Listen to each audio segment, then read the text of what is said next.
Israel और Hamas ने उन सभी फिलिस्तीनी कैदियों को रिहा करने के लिए एक मुआहिदा किया है जिन्हें पिछले हफ्ते 4 इजरायली बंधकों की लाशों के बदले में रिहा किया जाना था।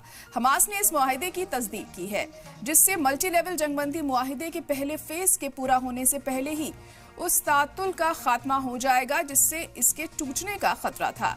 हमास के मुताबिक कैदियों को इजरायली बंधकों के लाशों के साथ ही रिहा किया जाएगा।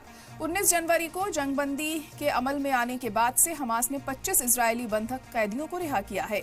शनिचर को हमास ने 7वीं ऐसी अदला बदली में 6 इजरायली बंधकों को रिहा किया, लेकिन इजराइल ने जवाब में 600 से ज्यादा फिलिस्तीनी बंदियों की तय रिहाई को मुलतवी कर दिया।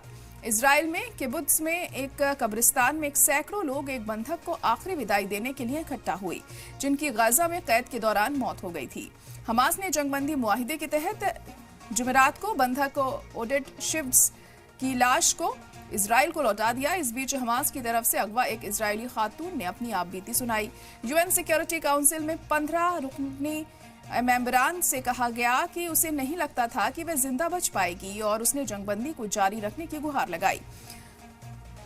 नोआ अरगमानी को पिछले साल जून में इजरायली दस्तों ने रेस्क्यू किया था। इसके अलावा Israeli opposition leader Yair Lapid ने कहा कि मिस्र को जंग खत्म होने के बाद कम से कम 8 साल तक गाजा पट्टी पर इक्तदार करने दिया जाएगा, जिसके बदले में भारी कर्ज से राहत मिलेगी।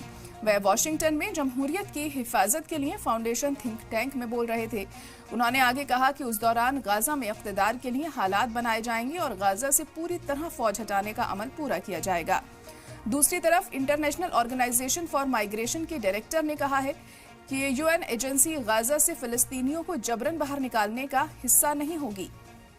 अमेरिकी सदर डोनाल्ड ट्रंप ने गाजा पट्टी पर कब्जा करने और इसके 2 मिलियन से ज्यादा फिलिस्तीनी शहरियों को कहीं और बसाने की तजवीज दी थी, जिससे हर तरफ इसे नामंजूर कर दिया गया।